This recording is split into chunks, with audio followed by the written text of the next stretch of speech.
Melon Night Sports TV in the building. We're live. We're live. A lot of things to unpack. A lot of things to unpack, man. Um, man, wow, wow, wow, wow. That's all I can say. That's all I have in my arsenal right now of words. I'm just shocked, in utter shock. I'm gonna definitely let Mike just kind of start things. Being that he is more of the UFC pundit, MMA pundit, so I'm gonna let him kind of guide the show today. I want to know what his opinion is, and I just want to know what he thinks, man. So I'm gonna let you take it away, Micah. Okay. I mean, obviously a complete shock. Obviously, complete shock. Israel Adesanya went into the fight a minus 600 favorite. So those are basically like 6 to 1 odds. Six Um, to one. yeah. Um, but yeah, dude. I mean, if you want to talk about what was, what was done in the fight technically, Oh, I mean, he basically was like a heat-seeking missile. Like stayed very, um, he just stayed very fundamental. Stayed very fundamental. Always was always pressuring, literally right, all the time. He made he made Izzy have to move, and then he was cutting him off. He was cutting off the octagon very well, and he was making Izzy kind of run into stuff. He wasn't giving him any openings, so it was very difficult. Basically because of his boxing defense, the main thing that Izzy had was the leg kicks, and he was checking them very well. He was honestly countering better than Izzy was. Um, when, for example, like when Sean Strickland would throw a jab, Izzy would move, but he would move in a way that would throw him off balance. That would have to make him move his feet, basically. right, right. Um, Losing balance. yeah, the timing was just incredible. There is this thing where that Izzy usually does, like when he's up against the fence, where he moves side to side, but Strickland was timing his shots very well. Even when he was up against the fence, he was jabbing where he was gonna be. And then he dropped him in the first round, almost ended the fight. Um, but yeah, that's it's just shocking. It's just shocking. He had a very very good performance. He did not fight the way like he fights in his like the way he fought against Behera. He fought very very smart. Honestly, he beat Izzy with like three or four moves. He had a That's one, this a is two, a That's what I three. said. That's what I said in my fight post fight reaction. I said he had two shots. He did have a third one. I was the hook. He had the jab, he had the straight, and he had the hook. That's all he did. He Mhm, picked here and there, but the most effective shots were the jab, the straight, and the hook. And Izzy could mhm, not see past those things. You know what I'm saying? I'll give you my breakdown of what I saw. I saw someone following basically attacking the moves. And in my personal opinion, bro, now I'm thinking in the boxing way, so maybe it's a little bit different, but the way that he was following him. He wasn't actually to me, he wasn't coming off the ring that well. He was actually following him. Like again, it might be different in an octagon, but if someone is actually okay, so this is a boxing ring, right? It's a square, right? And mhm, each corner you want to be on. So if it's like this, right? If it's like this, you want to be right here and the yeah, person right here on the corner. And basically, you want to stay in the middle, in the middle, in the middle, and circle them and watch them go on the ropes. That's essentially what you want to do. In the yeah, octagon, it's slightly different. So I'm not sure you're more yeah. educated than Well, that. it's basically the same thing, but with more More angles. more Because angles, if right? you look, Strickland was controlling the center of the ring He basically the was, he whole was, he fight. was. Right, yeah, he was, He was yeah, he was keeping him definitely backed staying up. there. But the thing is, was if in some instances, he was actually following him, and it worked. I'm not saying it wasn't effective. But what I'm saying is that if Izzy was able to, if his timing was on point, if he, if his deep, man, see the jab was really good with Sean. I will say that. And Daniel says, "Boys are back. Love that sweater, Micah. Hell yeah, you already know." Daniel in the building. You know what I'm saying? Like and subscribe, guys. Like and subscribe. Um, Right. So I'm under the impression, just me personally, because I don't see anything special from Sean. I'm not biased. I'm not salty. I don't have anything wrong against Sean. Right. I like Izzy as a fighter better. I think he's a much better fighter than Sean. I don't think that the best Izzy fought that night. But still, when I watch Sean, he doesn't pass the eye test. He fights basic. He has 3 shots, and he stands straight up, right? Which makes him very susceptible to certain shots. So I'm like, how in the world Izzy wasn't able to do it? But I'm thinking to myself, that first knockdown completely changed the whole time of the fight. And we have to go into the mental state of it. He went out there and said before the fight even happened, he said he's going to knock Sean out. He says Sean is like a 4 out of 10. He has no skill, right? Then he gets in there. He's underestimating his opponent, number one, right? He goes in there, gets knocked down, almost get knocked out of the fight. He's embarrassed. He's embarrassed. He's fighting scared at the next 4 rounds. He's fighting scared, right? He wants to be very precautious because now he's not trying to get knocked out. That's all. He might have been focused on just not trying to get knocked out, right? He can't let himself get knocked out again. He just want to make it through the fight, right? So that's what I saw. That's what I saw. I saw someone trying not to get knocked out, even though he did land a couple really good shots. I'd say, saying some couple big shots, but it didn't have any Mhm. effect on Sean. It's Sean crazy pretty much ate him. because the fight was Ate not him. close. It wasn't. He lost. 4 rounds. Okay, okay, this is personally what I would say was the second round I'd give to him. Third round you could give to. I thought it was a swing round personally, but every other round, Sean, we've never seen that. Even when he got knocked out by Pereira, he won every single round. Hmm. That first fight, he won every single round, and we've never seen him be outclassed like this ever, right? Yeah, Izzy does this thing where he's he Like the video, is guys. Like like the video, people, have to bring the fight to him, essentially. We right? saw that with like the Cannonier fight. The reason that he gave for Right. that was like Cannonier didn't bring the fight to me. So like I'm the champion. There's not really a reason to To engage. there's not really a reason to engage too much. Exactly. Hmm. There's not there's Right, not and really that's a a very reason to good way to take the put it. risk. It's a very good way to put it. He lets you, and this is style. His style isn't just to be in your face. The style is to let you. He's a counter puncher, Hmm. right? He's a counter puncher. He's amazing at the counters, and in this case, he was getting countered amazingly. Hmm. Sean's jab. Sean had a consistent jab the whole entire fight. The whole entire fight. Izzy didn't. Izzy did not have a consistent jab. He'd throw it here and there. He'd get countered, so he would be hesitant to throw it.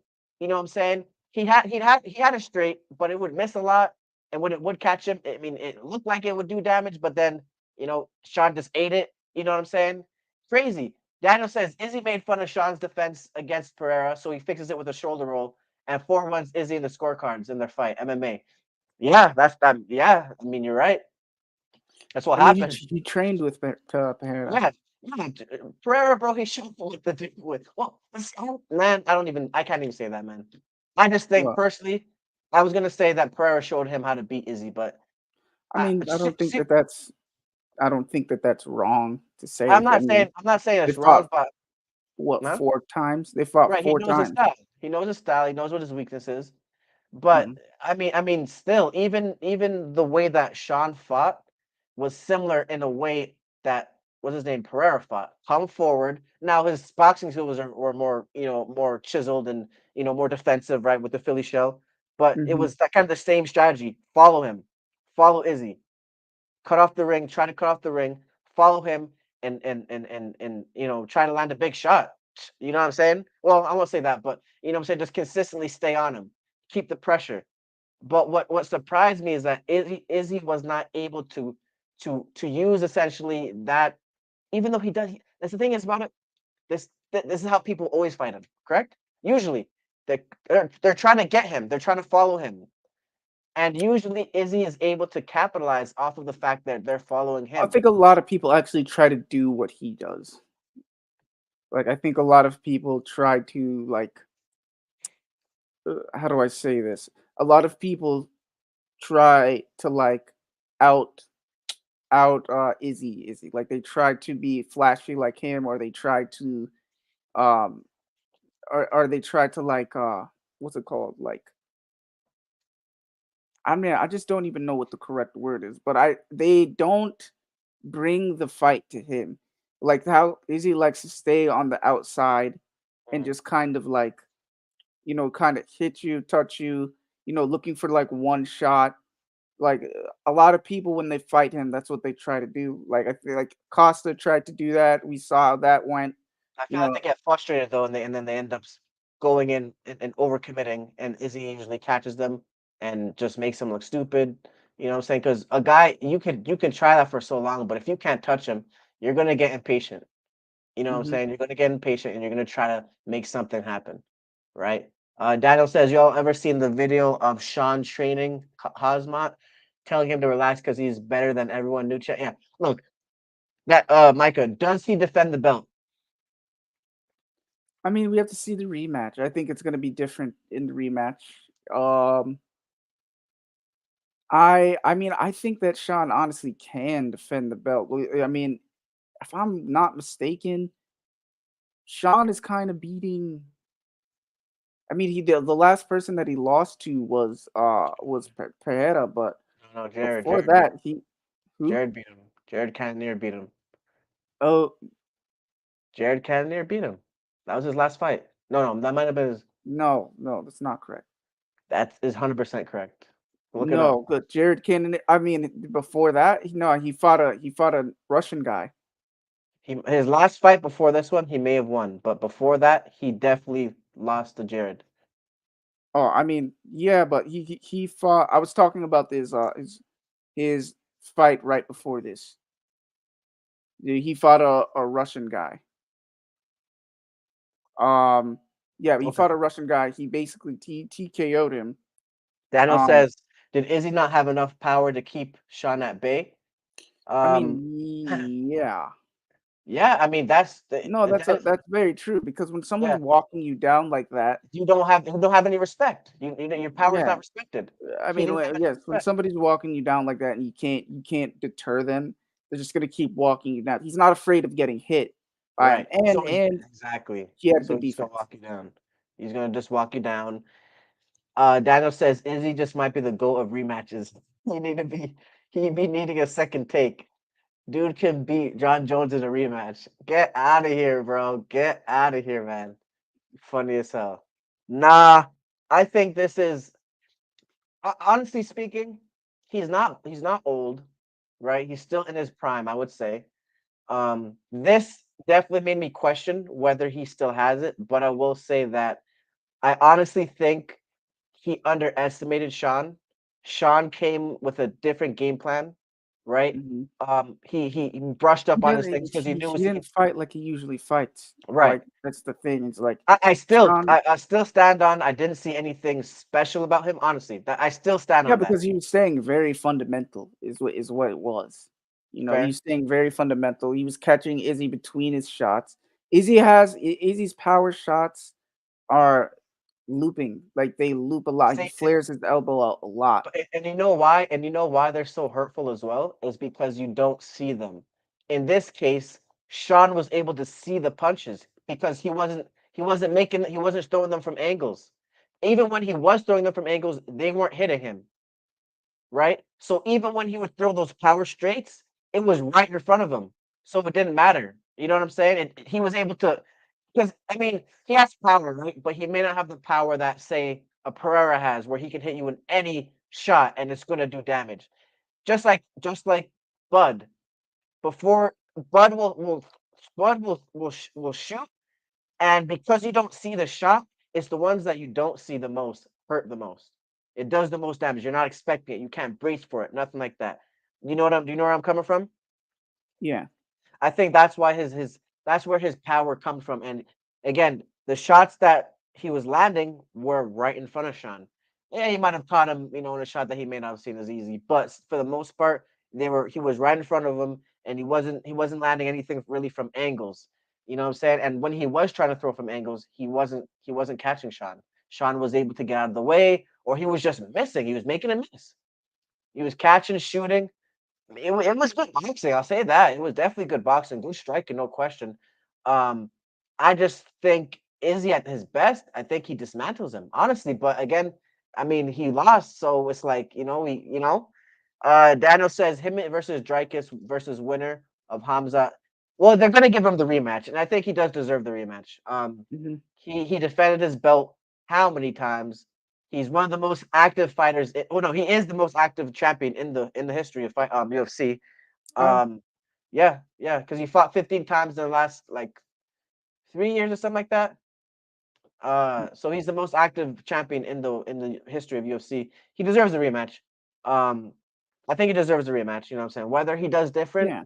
I would hope so, right? Because I want people to see what they do to black fighters every time. I'm telling you right now, this is going to be the game. They're going to say because they're already saying it right now. He was never that good. That's what the narrative is going to be. He was never that good. He was overrated. He was not even close to Silva. Even though right before it, they were making comparisons. Watch now. They're going to discredit everything this man did. And this is my gripe with black fighters actually fighting the absolute best because anytime they lose, everybody takes away everything from them. Whether it's a black person versus another black person, because you see how they did Spence. Now everybody says Spence is a bum, Spence is trash. He was fighting the best fighter in the world. And because he lost this man, everyone wants to take away his credit. This man beat Sean Porter, Kell Brook, Danny Garcia. You know what I'm saying? Keith, what was the other guy? Not Thurman. Keith Thurman. No, Oh, not Keith Thurman. They didn't fight, but I think I can't remember the guy's name. But the top dudes at 147, he dismantled. Ugas dismantled. But because he lost to the best fighter, you know what I'm saying? They make fun of him, just like with Wilder. Wilder fought who was Tyson Fury, who was known to be the best heavyweight in the world at the time. Soon as he loses, they destroy him. oh, is it Same with Dillman? huh? Dillman. Who? Keith Who? Dillman. No, it's something Peterson. Something Daniel. Who is it? Daniel, put in the comments. Who is it? Keith something? Hold on, let me find it real quick. I know it's a really good fight too. Spence versus Peterson. What was his name? Yeah, Lamont Peterson. Lamont Oh, Peterson. Spence. Yeah, Spence. Spence. Sorry, I Yeah, yeah, said uh, yeah. I was Errol thinking Spence. Crawford. Oops. No, Errol Spence defeated Lamont Peterson, which was top dude. Top. He came out the division. The only guy left was Crawford, right? And you already know, Micah. I've always said Crawford was going to win, right? But I just don't like the fact that whenever a black person loses to the best opposition, now everything they did out the window. Because watch, you're gonna see this stuff. They're already saying it right now about Izzy. And they're gonna and this is just what it is. You know what I'm saying? Same with Aljamain. Well, Aljamain, they're not really doing that because no one liked him from the jump. But they no, I haven't really seen that too much. But yeah, it's gonna happen with Izzy unless he comes out here and claims the belt again. But at the same time, I don't want to see you lose, win, lose, win. I mean, you got to be consistent. But So, who? Why do you think that is? because we're expected to win regardless. And we usually do win, and we usually are on top of combat. Usually, we're on top of any sport. Any sport you look at: basketball, soccer, football, Mm, I don't think boxing, soccer. MMA. Huh? I don't know soccer. Pele. What's the I boy's mean, that name? was a long time ago. But if you No, look but at there. most of the best Pele, soccer Mbappe, players, Neymar, dark skin. You know what I'm saying? I mean, Um, Neymar's not really that dark skinned, if I'm being honest. he's not white. He's darker skinned. He's like a He's Hispanic guy. Brazilian. He's Brazilian. Yeah, yeah, yeah. He's Latin American. You know what I'm Yeah. saying? He's that, but he's not a white dude. You know what I'm saying? So, but you got Mbappe. You got the whole French team is fucking all African. We're usually at the top of the sport. Any sport you look at, we're usually at the top. So when we're not, people want to clown us and say, "Oh, look at," you know what I'm saying? Like it's something where we're supposed to be here, and when we're not, it's something where everyone is like, it's like a meme. We become memes. You know what I'm saying? When we lose, when everything like that, like it's just and it's the black people that do it to us too. Mostly actually. You know what I'm saying? It's black people that because we also hold ourselves at a certain standard, right? So when we see a fighter that looks like us that not me personally, I'm always gonna, you know what I'm saying? Like I said with Spence. Spence is my dude. I always thought he was gonna lose, but nothing what he did was going to destroy what he did before that, right? Um, if you see watch when Tank loses, though they won't be wrong. If Tank loses to a black fighter or any fighter, they're going to say he fought nothing but bums, which actually is kind of true. But while he's fighting these guys, that's not the narrative, right? Ryan, while I remember you were saying, man, I don't know, man, this fight could be, you know what I'm saying? And don't get me wrong, I thought it could have been a closer fight, yeah, because of the power. Don't get me wrong, but I told you right before the fight happened, I said, look, after this fight, people are going to realize that they should not have even been in the ring together, right? But the thing is that we shouldn't be saying that about Tank because he's a fighter that should be fighting the elite dudes where we don't know anything. But the point I'm trying to make is that if he fights someone of the upper echelon and he does lose, they're going to say he did not do anything in his career. Watch. Watch. If he gets outboxed by Devin, if he gets outboxed by Shakur, if he gets outboxed by any top dude and he ends up losing, they're going to say he is nothing and they're going to discredit everything he's done. Which Yeah. I mean, I think the thing is with Tank though is like he has to get on the inside because he's so small. Like he has to get to the inside. So I feel like that's why, he doesn't land very much. He doesn't throw very much. yeah, well, he's very economic. No, what's the word? Economical. Efficient. Well, and economical as far as he doesn't waste punches. He makes sure his Yeah. punches land. He makes sure he's accurate. He doesn't waste punches. He doesn't just throw it out there, right? He doesn't really have a superior jab. But I mean, and the thing about Tank is that he's deceptive because he'll let you hit him. He'll let you hit him, and the lights out.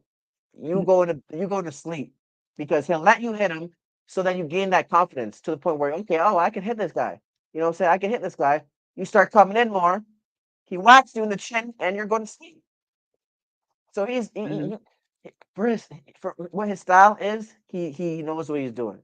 But the point I'm trying to make is that if he does lose when he actually finally steps up a competition, they're going to discredit him. This is usually what happens, right?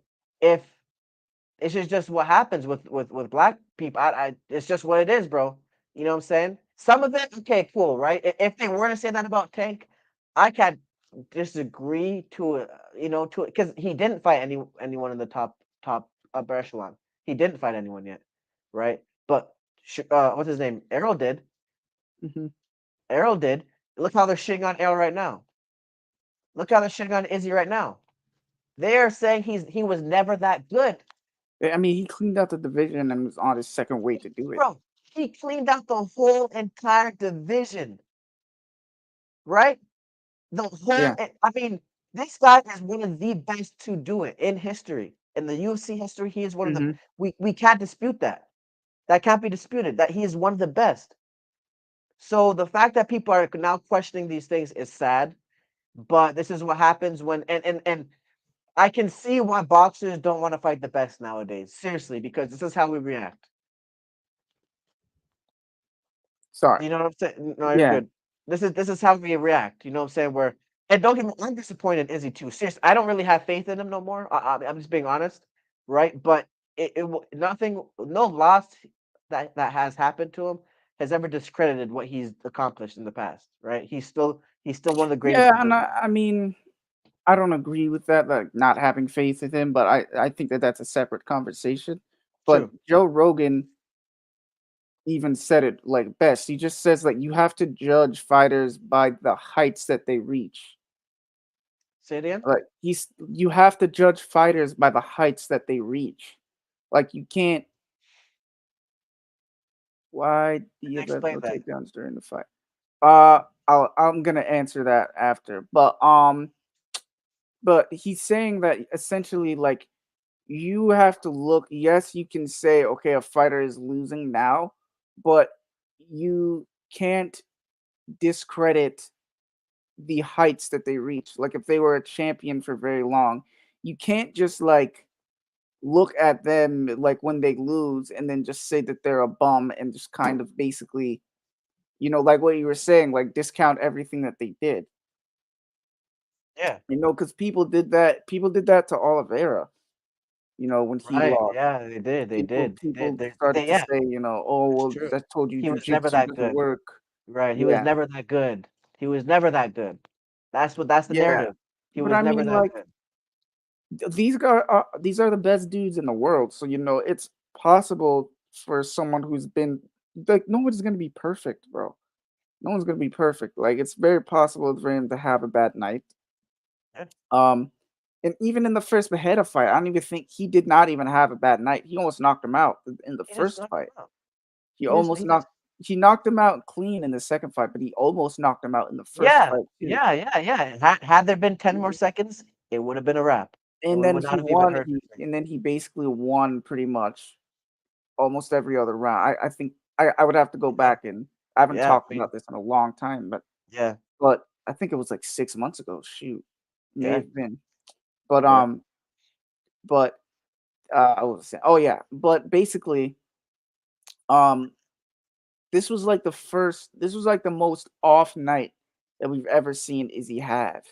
Never seen him get outclassed like this before. Never, never. Yeah. And so that's what I'm saying. It's just like you can't like say, oh, like, oh, he was never that good, basically, because then you're just discounting every other thing that has happened Right. in the past. You're not really considering the fact that he went and trained and did camp with a person who's fought Izzy 4 times. Right. Has both won against him and lost to him. So that's very good to have in your corner. Um, so Daniel asked like why was there no takedowns? I mean, who do you mean from who? Because if you're talking about from Izzy, that's just not Izzy's style to take you down. He did it against Pereira, but we know why he did it against Pereira. Mhm. Um, and he didn't in the second fight, and look what happened. Right. Yeah. Um, Yeah. but is UFC such MMA the least black populated sport due to lack of gyms and money, even inspiration? No, actually, I wouldn't. Well, I would say that in sort of in maybe in terms of combat sports, like boxing definitely has more black people. Um, but yeah, I wouldn't, I can't disagree with that. Um, I would say that it's not popular not as popular with black people, um as far as like martial arts like jujitsu and like wrestling, things like that are not as popular with black people because like black people I mean they want to know how to throw hands, bro. I mean it's just culturally boxing is much Yeah. more prevalent It's in the black community especially the than Black American community. Yeah. yeah. Especially because I mean, even if we go back in history, bro, shoot, people gonna get mad at me because I'm always about this shit, but they used to do that to slaves. Used to have them basically fight to the death, like gladiator. You know what I'm saying? And again, they've been disconnected off of a whole generation, right? So they don't really know the martial artists, their native martial arts, right? Um, you know what I'm saying? So Daniel says it's crazy because it came from y'all, or at least a huge chunk of it I mentioned before here. It was some Egyptians. Yeah, man. Yeah, man. Look, martial arts was created as the well. The martial arts we know was created by Bodhi Harma. Bodhi Harma was a guy from India, um, dark skinned Dravidian, right? And he walked across India. Well, some say he came from Africa, right? But he resided in India and he walked all the way to China, observed the animals, right? Observed the way that they moved, how they fought the tiger, the lion, the crane, the snake, and he studied their moves and he created martial arts from it, right? He's a father of Buddhism, and this is where the monks get their stuff. So it leads back to Africa, to black people anyway. But it is sad that kind of, we have in the black community we don't go towards it anymore. Um, I do think it is a little bit due to resources, I would say, right? That you don't really see any jujitsu, gyms in the hood. You don't see a boxing gym, right? Because all Mhm. you really need is a, you know what I'm saying, a ring, couple bags, and some gloves. That's all you really need. But MMA, you're gonna need shin pads, right? You're gonna need. What do you say? You need more equipment there? Uh, mm, I mean, as far as the shin pads, maybe. Um, I would say that you need more um teachers because there's a lot of like if you want to look at striking, you probably need a striking coach.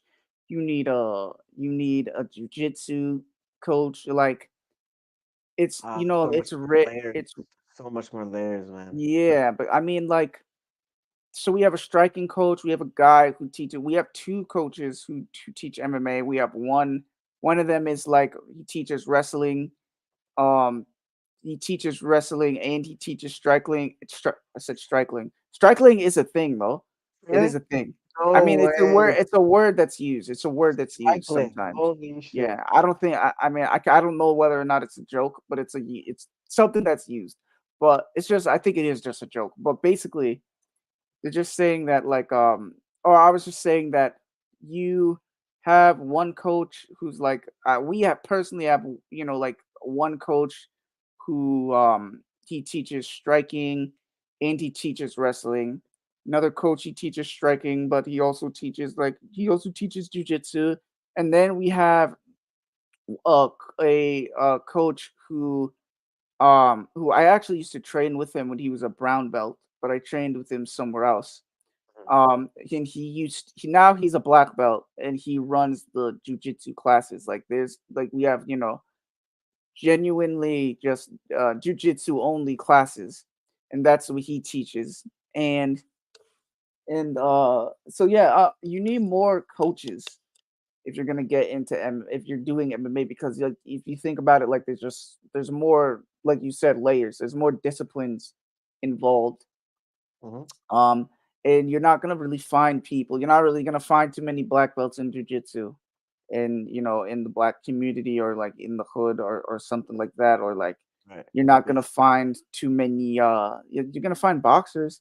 Yeah. You're not gonna find too many people who like I mean, you'll find them, but you're not gonna find too many people who like, Yeah. you know, know how to Yeah. wrestle really well, or like, Right. like down to I'm talking about technical wrestling. Right. Like you're not gonna find too many people who know how to do those things. Yeah. Yeah. Um, Because it takes instructing, and usually, I mean, just off culturally, historically, that takes studying. That takes um training, obviously. So if you didn't have it in the first place, it's going to be hard to find that, right? Versus, you go to Brazil, and that's the culture.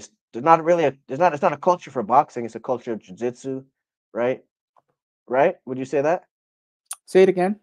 I'm That's saying like I'm saying that like in the hood, right? hmm Unless someone was taught by someone else, or what I'm saying, like it was brought down. You're not really gonna see it because number one, you have to study for it. You gotta train it, right? And most of the culture in the hood is just not that. Versus well, yeah. if you go to Brazil, it's a culture of jujitsu, right? Like that's how people grow Mhm. up. They grow up doing jujitsu. They grow up, wrestling each other, right? That's like the culture. Soccer, that's they grow up doing that, right? Yeah. But it's not it's basketball, it's boxing, Mhm. right? It's what I'm saying, like that's the culture, that's the cultural type Yeah. of s- activities that's kind of passed down because number one, it is again, resource wise you could do it and you don't really need much. All you need is a basketball and and a net. You can do anything, you know what I'm saying? You Yeah, wouldn't I need mean, you just need to find a park. you just need to find a park. You can even we've already seen the things where they create their own little basket out of Mhm. those cartons, right? This is the people that have to do with what they have Well, essentially. and also the thing is too, like if you're training a martial art, you need a partner. Like if you're training jujitsu, even with boxing, like you can shadow box, you can do footwork Right, by yourself. right. If you're gonna train jujitsu, like yes, there's things that you can do by yourself, like like your front rolls. Maybe you can drill takedowns, like you can drill the movement. You could drill by yourself. Mhm. Um, but like as for actually taking someone down You gotta have some or like help. drilling, you just can't do any of the actual like in jujitsu like you literally cannot do any of the actual moves unless you have another person. Right. Like you can't really drill an armbar if no one's there. Like Mhm. you can't really do it. It's not like striking where it's like if you're throwing punches and throwing kicks and things like that, like you can do them without having to hit anybody with them. But Right. like as far as like like doing a kimura or doing like an omoplata or like a or even a triangle choke or something like that. Like you need that is why, if you're in class, like there's always a person who like the coach demos on. Like like in boxing, like sometimes like people will just shadow box. I see a lot of coaches just like shadow boxing doing this. Any instructional video that you see, the coach is doing it on a person, like they're doing it on another person. Mhm. So like Mhm. yeah, so that is also why too. It takes what would you even call it? It takes cooperation essentially. You Mhm. know, Mhm. you need to Yeah. find another person who's Yeah. like It was dedicated as well. exactly dedicated, dedicated. Daniel says combat sports require the most discipline and dedication. Do you expect that from someone from the hood? It involves working out even when you're not supposed to. At least that's what puts you on TV. Yeah, you know what I'm saying? I mean, we see it. We've seen it many times, boxing, you know what I'm saying? We've seen the boxers that come from nothing, right? It you know, yeah, combat sports definitely do require the most discipline and dedication, right? You're putting your body on the line. Just like, Hmm. it's not like soccer where I mean you might get injured, but it's not a combat sport, you know. So but it all depends on how bad someone really wants it, man. You know what I'm Hmm. saying? If their mentality is just screw off and but that could be anyone that could be anyone anywhere. You know what I'm saying? That just depends on the person. But if they really want Well, something, I think it's also just a hope thing, bro. Like you don't see there's not a lot of hope in if you live in poverty. mhm, Like if you live in poverty, like you don't really see the way out. Some right, people want the way out very badly, and even if mhm, they don't see it, they're gonna keep pushing forward right. because that's the only thing that's where the discipline, that's where the dedication comes in. It's really just like self belief. Like Self-belief, it's like seeing that vision, and then sometimes that's the hardest thing. Seriously, that's the hardest thing to see you doing something, to see you getting out of your situation, because some people can't see it. It's just not in their vision. They can't see it right. All they can see never even themselves in imagined it. and yeah, it's hard.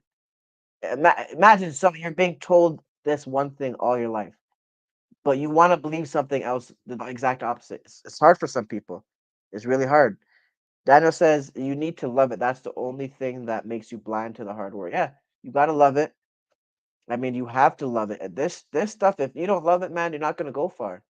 You know what I'm saying? Like this combat stuff.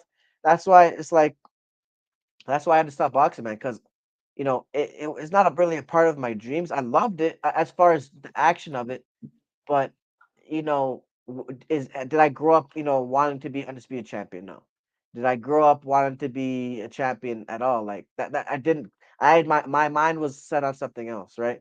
But I loved to do it. I was, what I'm saying, I thought myself I was getting better and better and better, right? So it was something that I loved. It's like it appeals to every man, that their manhood to fight, to get that adrenaline pumping, and man, like that feeling you get when you spar, man, when you fight, it's very there's little things that else that you can get anywhere else. You know what I'm saying? So, but you gotta love it. You gotta really, I mean, the pain and the suffering that boxing and MMA is the loneliest sport on the world.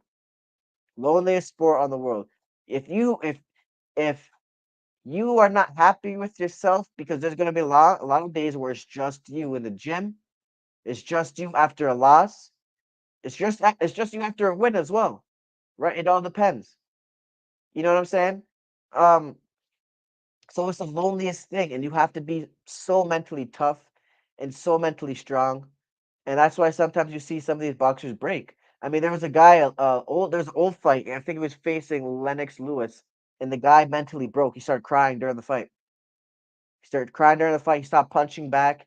He stopped. It was the most bizarre thing. His mental just broke. You know what I'm saying? Daniel says you can't even officially retire from boxing. It's not like that in other sports. OJ's still getting checks, and they don't like him. Yeah, well, number one, you can't really retire from boxing completely because the damage has already been done. You know what I'm saying? The damage Hmm. has already been done. Your head is never the same. Your brain is never the same. You always will carry that damage with you. You know what I'm saying? So it's like, yeah, you can retire, but the effects are still there. It's not like basketball where, after you're done, you're done. Not no. Hmm. After you're boxing, you have to deal with the consequences of the effects of what the punishment you took. You know what I'm saying? MMA Yeah. fighters, you only guy that you really Iceman. He kind of has some cognitive issues, right? Would you say? Yeah. I'm sorry. Who'd you say? Iceman, what's the guy's name? Chuck Liddell, Yeah. right? Then he fought So past his prime as well. yeah. So like, thing is, he got to the point where he would just get knocked out super easily. I haven't heard him talk in a little while.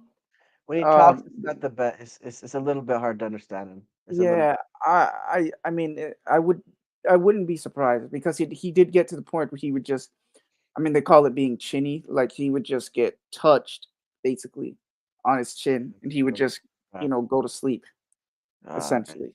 Yeah. So, I mean, yeah, definitely. I mean, you don't leave these things and get with no brain damage. Especially if you're a professional fighter, all the fights that you've had, all the training sessions, all the sparring sessions, everything that you've been through, you really don't leave it with zero brain damage. Like, so I'm pretty sure that yes, and especially when you're a heavyweight champion of the world, and and you've taken many hard shots and been knocked out, a few times as well.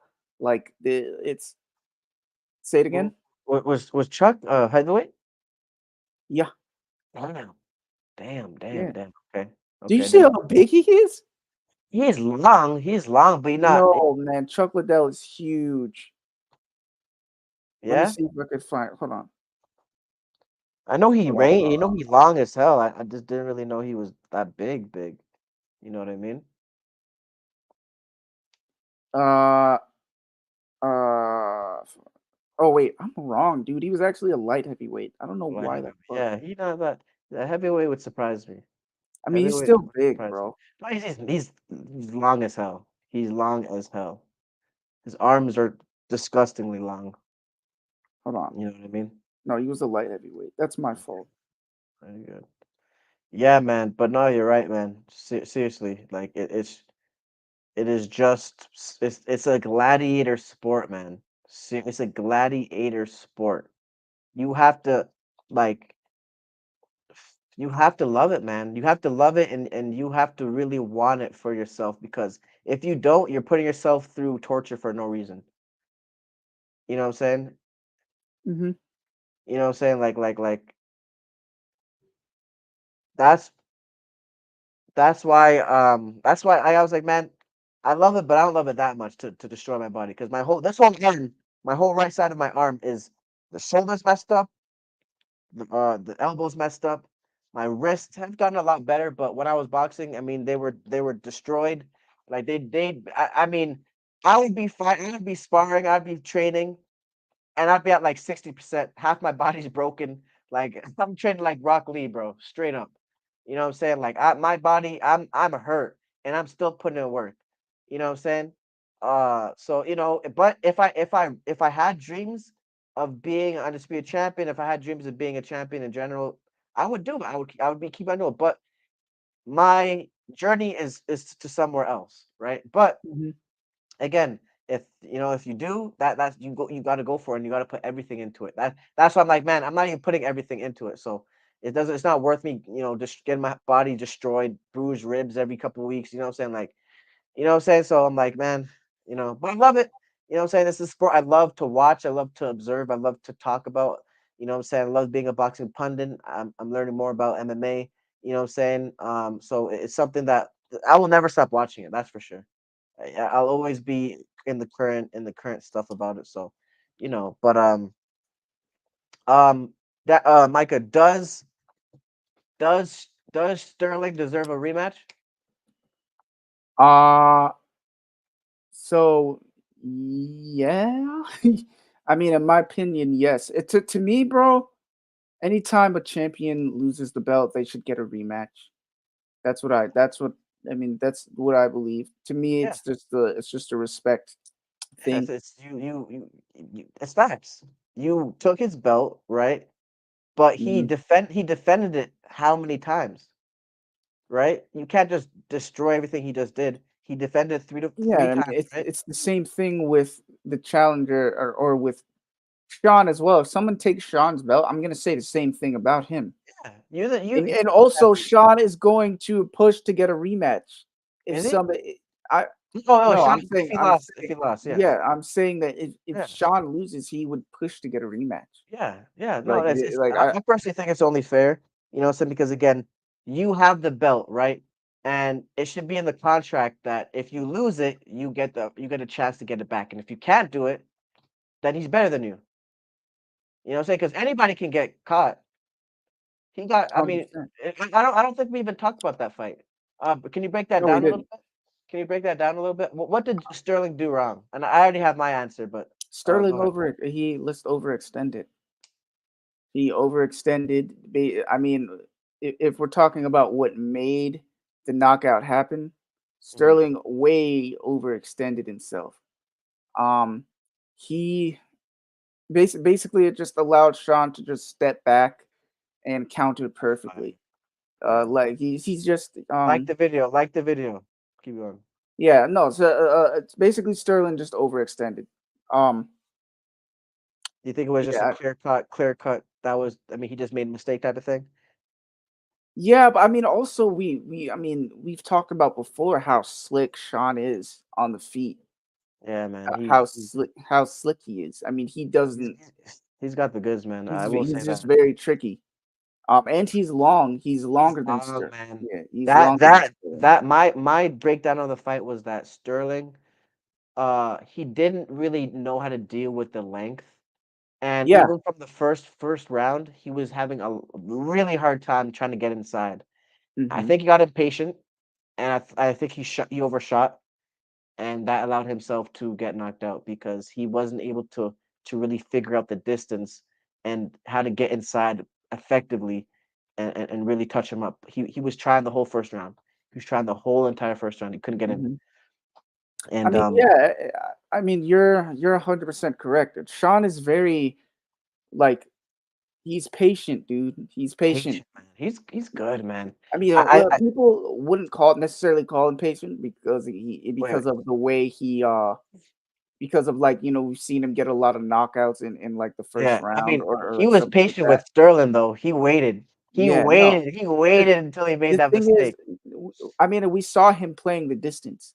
I mean, Right. that's the That's what he had to do. dangerous. That's what he had to do with Sterling.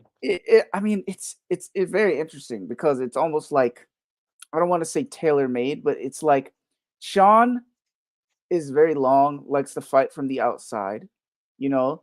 And Sterling has to close the distance because like he's not gonna really beat him on the feet, and if he wants to take him down, he has to close the distance. So from the very beginning, like Sean was playing the game very well, where he was not like he was keeping a very safe distance, Very safe but because distance. but his in and out movement is just so good. Yeah, That's basically what happened. Was he stepped back, you yeah, know, and then fired, and he because he had the distance, he was able to catch him.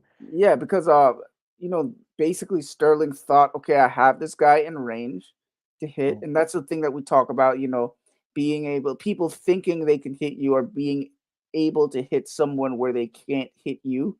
Right. And that's what he did perfectly. Yeah. Sterling thought that he was in range. He overextended on his lead hand, and Yeah. Sean stepped back and cracked him perfectly in the Yeah. perfect spot. That was ugly. I think it was a slightly early stoppage. Personally, I think he was still there, but um, he got caught, man. He I got mean, caught.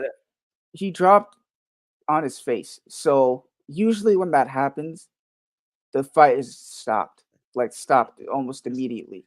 Right, You because know, it's like there's no he clearly didn't have enough cognitive, what I'm saying, energy or whatever to I get it. I get it. I think I think I think Sterling can win. I Mhm. definitely think Sterling can win. He just has to keep this fight on the ground, close quarters. He can't let Sean control the distance because if he does, he will get sniped. It will happen again. If Sean is patient enough, he'll catch him. But I think if what's his name? If Sterling can figure out a way, he needs to fight. He needs to spar taller dudes. He needs to figure out. He needs to get his game on with with with with with rangier dudes. Yeah, he needs to figure out a way to deal with length better. Got to. He got because he didn't do it well. He did, I and mean, in all honesty, when we saw Cejudo fight him, we saw him struggle with the same thing. When we saw Cejudo fight Sterling, yeah, that yeah. was It's Cejudo's biggest um challenge in the fight right. was Is that the length? Is yeah, the he length? couldn't get the length and also Aljamain's strength. Yeah, It was very difficult. strong. He's big for that Right, weight class. He's pretty right, big. right. So Like not tall, but right, just but a just muscular dude. muscular. Yeah. Daniel says Micah, he talked about meditation in a podcast. I saw like he's very serious about it. He talked about how the calmness it gives him. And he think he helped him out with with him, in my opinion, yeah, Aljo just got impatient. He got impatient. He spent the whole first round trying to get inside, and he wasn't able to find the opening. And so once he went to the second round, he said, "I don't know." He said, "Screw this, I'm going in." And he overextended, and he got caught. That says someone who meditates daily versus someone who has never is going to have way more advantage in mental clarity and calmness. Better striking selection, in my opinion. Yeah, yeah, No, yeah. I agree with that. I mean, meditation is just it is a. I mean, me and Daniel and I talked about it actually quite a bit. Um, meditation is a practice. Like mindfulness is really that. There's different kinds of meditation, but mindfulness is the meditation that people most often talk about. Hmm. Mindfulness is basically what you do is it teaches you how to focus. Right. Basically what you do is you focus on your breath, Hmm. and then you let the thoughts come into your head, and you notice them, and and as soon as you notice a thought, you don't engage with it, you don't do anything, you just go back to the breath. And um it teaches you that, okay, your thoughts are just thoughts. They're not necessarily correct, they're not real, they're just thoughts, like they just pop into your head.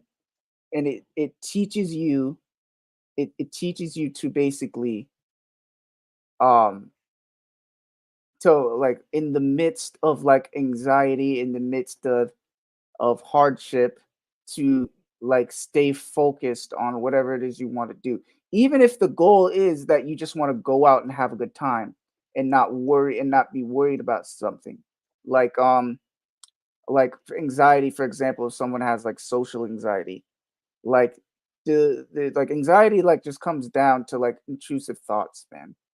So like that's all, that's what it comes down to. And like I gave a an example before. He said I lost all my hair since I started muck mode. That's funny. If you shave those locks, Daniel, I mean, welcome to the club. We waiting on Mark. Welcome to the club, man. We waiting forever. I'll tell you that.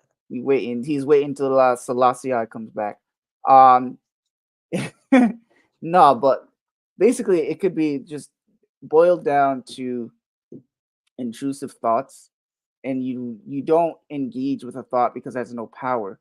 I mean, the when you engage with a thought, I mean, I gave the example before. I don't remember if I've told you, but of like a fighter who, like, when he is in public, when he's at, if a fighter like goes out in public and some random person just starts messing with him, Hmm. and then he just like he doesn't really like, or he doesn't really like, a random person just starts like talking and just trying to talk all kinds of, kinds of shit, and like he doesn't really, he's not afraid of the person. He's not he's not too he's not afraid, he's not worried, he's Hmm. not really even paying the person any It's relaxed. mind.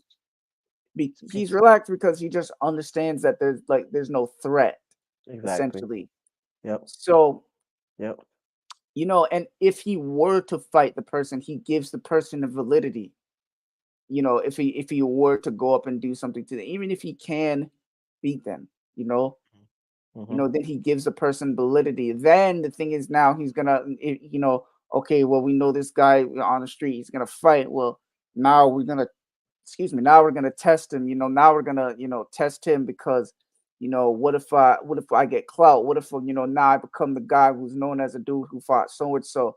And thoughts are, essentially like the same. The more you fight thoughts, and this has to do with intrusive thoughts, this has to do with even bad feelings.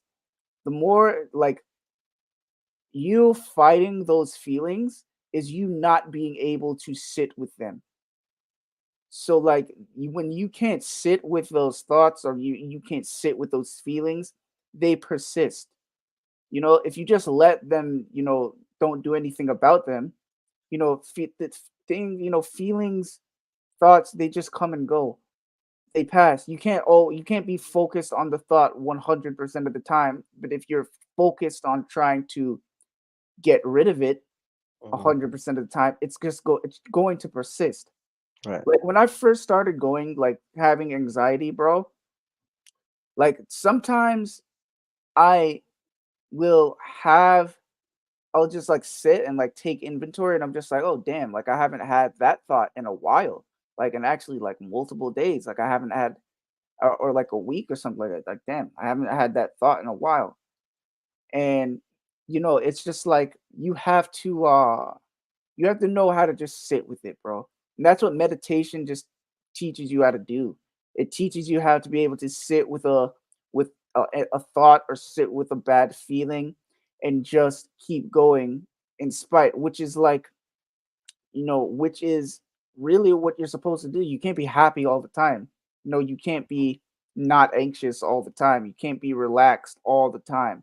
Or, excuse me, you can be relaxed all the time, but as far as mood goes, you can't have just like, obviously we're not talking about like if you're freaking bipolar or something like that. Like if you have these really high highs and then these really high lows, or if you are like, have like borderline personality disorder or something like that, when you like really rapid cycle, and things like that, like very slight triggers can cause you to be really like feel very rejected or something like that. We're not that can help, it can help with that too. Right. But like, you can't be like just happy all the time, or just like zen all the time. Like you're gonna have to go through some hardships Yeah. in The pain. life. To grow is to suffer. You gotta suffer. The pain, the growth only comes from pain. Just same thing with your muscles. You gotta destroy them. You gotta Hey, rip them up. You know what hey, I'm saying? Daniel. Anytime, bro. Anytime. You could call me whenever. Anytime. You gotta rip them up, and then what happens after you rip and destroy, and you have all that pain when you work out? They grow, they reconnect, and they get bigger, badder, and stronger. That's the same thing with life. You gotta go through the pain. You gotta go through the pain. Mm-hmm. You gotta suffer for what you want. You gotta sacrifice. That's the way of the world. If you don't want to do that, Yeah, then man. I mean, you know, yes. I mean, that's what it is. Like I mean, we've talked about it quite a bit. I mean, there's nothing in life where there isn't a trade-off. yeah. Like, there's nothing. Like, even now, like, I think of things in terms of like the trade-off. Like, just nothing's perfect. There's nothing perfect. You actually have to like think about that and like kind of calculate it a little bit. Yeah. Like they like think like you have to say like, okay, like for example, like, okay, I like this girl. Maybe she's cute or whatever. Is she the prettiest girl in the world? No. But does she make me like, is she solid? Does she hold me down? Like, is she like, Hmm. can I trust her? Is she Hmm. not gonna like, if I share something with her that may be bothering me, she gonna like throw it back in my face or make me look like or make me like, Trade-offs, oh, man. Trade-offs. or make me like, yeah, You know like, what I'm saying? because sometimes, bro, like, and this is so crazy, like, bro, tell Shakur he has to take the pain with 25%. Shakur a punk. Shakur is a punk, and we gonna cook him Wait, no, soon. wait. What happened to Shakur? Wait, just tell me and then I'll finish. Shakur basically. So Devin Haney offered Shakur 25% for the undisputed title to fight. Hmm. Shakur comes back and says, "Oh, I'm not taking 25%. You know what I'm saying? That's a lowball offer, this and that. Cool, right? Everyone gets on Devin Haney, says he needs to be fair to Shakur. Even though Devin Haney took 22%, went to a foreign country twice to become undisputed. He took And 22% against against Cambosis. Cambosis, yeah, Devin made like 2 million, and what's his name? Cambosis made like 10 million. So and he Bro, and what? Devin is Boxing the is so corrupt, bro. Yeah, Like, bro. what? Yeah. Like, They what? bro, they did not want to give him the fight, bro. They did not they but Devin basically just he said, "Oh, they're gonna try to lowball him," but they didn't think he would take the fight. He takes the fight, beats up on Cambosis twice. You feel me? Does that, Hmm. but now they're expecting Devin Haney to be fair. First of all, 25% is the biggest bag that Shakur would have ever gotten. They're saying it would have been near $8 million, right? So fast forward a couple days ago, he's supposed to Near, fight. wait, near a million or eight? He 25% would have equaled up to around $7 to $8 million, Okay. which is the most money he's ever made in his whole damn career, right?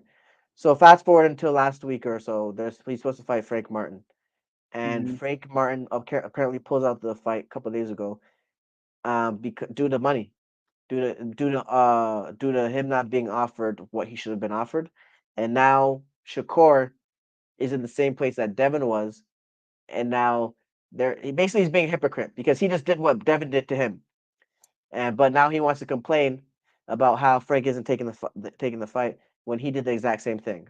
He's being a punk. He's being a punk. He's being a punk, bro. He's a great fighter. He's probably one of the best, but he's a punk. I'm sorry to say it. I'm I sorry to mean, say it. what is his reason for that? Is he? He's a punk, bro. His reason. I don't know his reason, to be honest with you, but that just gives me some hoe tendencies, bro. He basically hates on Devin Haney because they grew up together, and Devin Haney is the bigger fighter. He's undisputed. He's in his weight class, and now he calls the shots. That's what it looks like to me. So he wants Devin to take 25%. No. Devin wants Shakur to take Shakur to twenty five take 20. percent. Okay, He okay. right. He got 4 belts. He's the bigger fighter. Everything is Shakur doesn't have anything. He just came to the division. He had one fight. How are you going to ask for 50%? Yeah, I That mean, never yeah, it's happens. crazy. That never happens. You know what I'm saying? Do you You're know what the the challenger. Do you know what the split is with Tyson and Ngannou? Was it 60-40? I have no clue.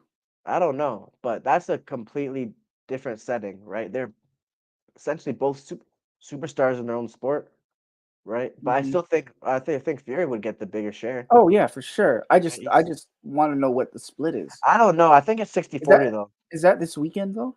No, no, no. No, no. I That's saw a press that's conference next month. though. That's next month. Yeah, Okay, that's next next month. month.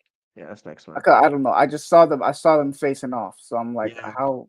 Yeah, that one's we're gonna see how that one unfolds, man. I got Tyson I Fury mean, knocking him out. I mean, Mike Tyson is training in Ghana.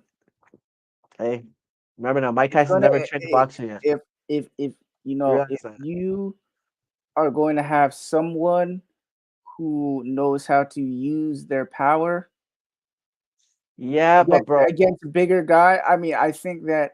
I mean, uh, I don't think that he's gonna win. I let me just say that I don't think that he's gonna win. I don't think he has the gas tank. I don't think he has the. gas tank. Oh I God, don't think he has the technique to beat him. Also, Tyson Fury is longer. He's bigger.